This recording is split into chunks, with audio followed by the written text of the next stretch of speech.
At night, the Russians attacked Ukraine from the air. Powerful explosions were heard in Odessa. Around 2 o'clock at night, the Russians launched about 15 Shaheds at the city. They entered simultaneously from the sea and tried to hit energy facilities. Thanks to the skillful work of the air defense, most of the drones were destroyed in the sky.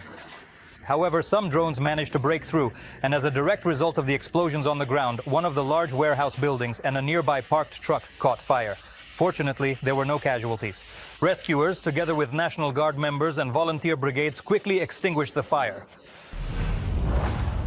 There are dead and wounded as a result of enemy shelling in the Nikopol district of Dnipropetrovsk region. A man was killed in his own yard, and another person was injured by a drone strike. In the Pokrovska community, a 49-year-old woman was wounded. Fires broke out there due to drone attacks, and 11 private houses were damaged. Last night, the residential Dnipro district of Kherson was heavily shelled by enemy artillery. Tragically, 2 men suffered severe mine blast injuries, and devastating fires broke out in the Nadnipriansky Starosta district due to relentless Russian drone attacks. In Kherson region, 2 civilians in Antonivka and Stanislav did not survive enemy shelling. The enemy shelled more than 30 settlements with various types of weapons. 14 people were injured. Last night, Russian shells rained down heavily on the Korabelny district of Kherson. The war criminals deliberately targeted residential neighborhoods. There were no casualties, although private homes suffered significant destruction. Locals consider this attack to be one of the most devastating. Moreover, since yesterday, people have been left without electricity due to damaged infrastructure, and water was supplied for only 2 hours in the morning. They cannot repair the network because of the security situation. That is why the authorities are once again urging residents of the Korabelny district to evacuate as soon as possible. Here is the most interesting part.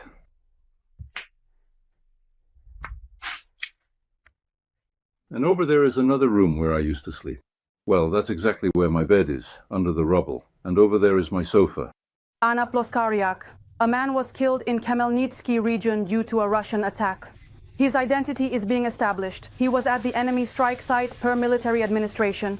Occupiers attacked the region with missiles and Shaheds overnight and morning. In Khmelnytsky itself, more than 100 windows were shattered. A school was also affected. Because of this, children were switched to remote learning. As a result of the strikes, a garage complex caught fire. Nearly 20 vehicles were destroyed and municipal infrastructure and 2 trolley buses were damaged. Residents are being warned about delays and significant changes to public transport schedules. Alexander Kuleba. Air Defense Forces confirmed the successful downing of 2 missiles and 3 enemy Shahed attack drones. Another enemy drone was lost from radar. As a result of the morning attack, a man approximately 40 years old was killed. Anna Ploskariak, the Indomitable Railway. Ukrzaliznytsia reported that it has eliminated the consequences of the night strike, and trains can now pass through the section in Kirovohrad region. At night, the occupiers shelled the railway infrastructure. 4 railway workers were injured. There is damage to the tracks and power lines. There is also significant destruction in Znamyanka due to the attack. Nearly 30 private houses were damaged, 4 of them completely destroyed. About 10 villages in the community have been left without electricity.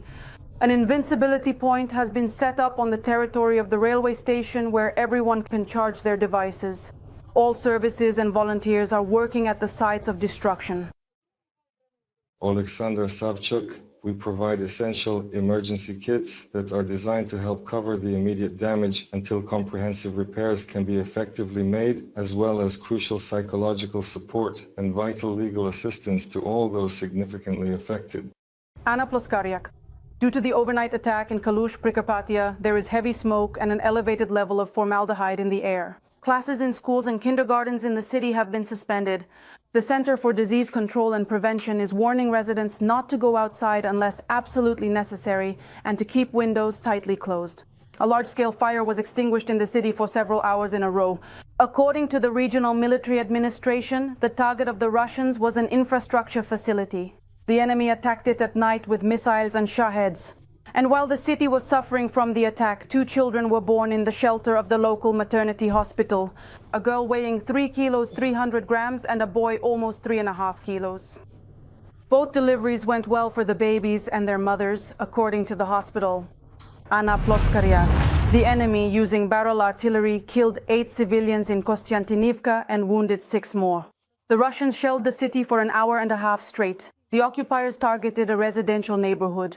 The victims of the enemy attack were 3 women and 5 men. 6 residents also sustained bodily injuries. They were taken to the hospital. The injured were at home, on the street, and in a store. Anna Ploskariak, the Russians are attacking Donetsk region relentlessly. The police have released dramatic footage of the rescue of bus passengers in Kostyantynivka. The day before, the bus was hit by an enemy FPV drone. The impact caused the bus to crash into a tree. The driver and 2 women were injured. They were evacuated by police paramedics while enemy drones circled overhead. One of the women was seriously wounded. She was slowly losing consciousness, and the injured driver was trapped inside the bus. All attempts by locals to free him were in vain. The paramedics managed to free the man using improvised tools, and after providing essential first aid, transported the people to the hospital. Sacrifice? Oh, a sacrifice. Please, just calm down, really calm down. It's completely normal, absolutely normal, truly. A huge fragment pierced her neck and got stuck in her throat. In Dnipro, doctors are saving a pregnant woman from the Kherson region. She and her husband were on their way to get an ultrasound to check on their baby when their car was attacked by an enemy drone. The car burst into flames. The wounded couple barely managed to escape from the fiery trap. TSN correspondent Olha Pavlovska knows the condition of the mother and child. This is the most important sound for her. 22-year-old Alina intently listens to the gentle heartbeat of the little boy she is carrying.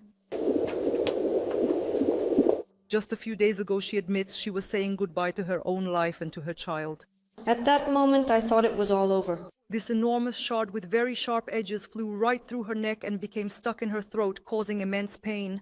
It's truly terrifying when something like that gets lodged deeply in your throat. This particular fragment entered from the left side, from the very back of the head, then reached the middle of the throat and ultimately stopped very deep inside. They were just on their way to a scheduled ultrasound from their home village in the Kherson region. On August 29th, Alina and her husband set out for Kryvyi Rih for a checkup.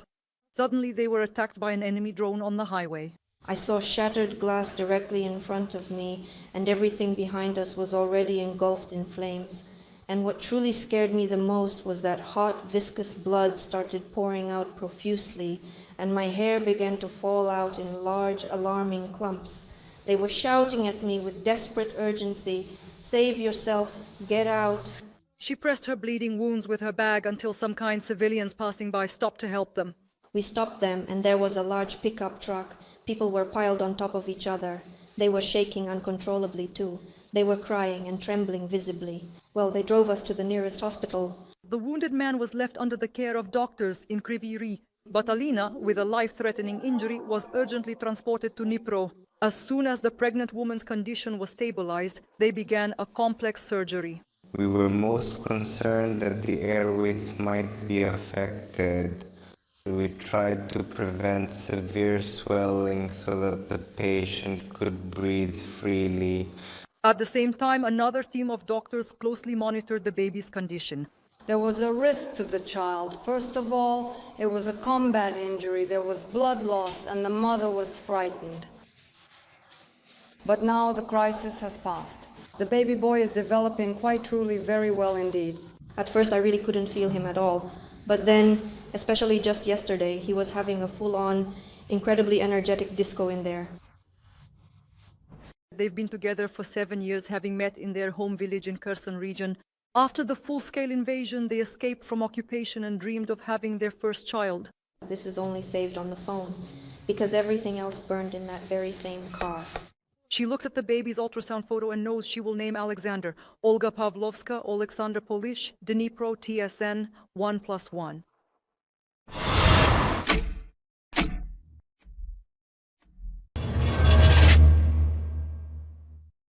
The poignant story of a loyal dog named Jessie has spread across social media. Her devoted owner was tragically killed by a Russian missile. Jessie spent several agonizing hours trying to find him among the ruins. Then the rescuers from the State Emergency Service took the dog in. But yesterday the story continued. More details about what happened to Jessie are coming up in the story. These are the images that touched thousands of Ukrainians on August 28th.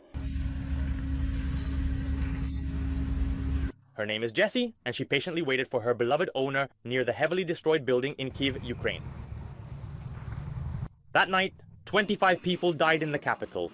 Among them was Jessie's devoted owner, but she steadfastly didn't leave the place and persistently kept calling out for him, her beloved companion. Representatives of the State Emergency Service who were working at the scene that day say that leaving the dog behind was never an option for them. In their experience at such locations, when there is pain and despair all around, people's reactions can be unpredictable. Even before the full-scale invasion, there was a case when I heard a dog howling, for example, in the morning, and someone came out and shot it, so we waited for volunteers who were supposed to help transport her. But at that particular time, no one actually showed up, so we ultimately decided to take her ourselves. That's how Jessie ended up at the rescuer's base.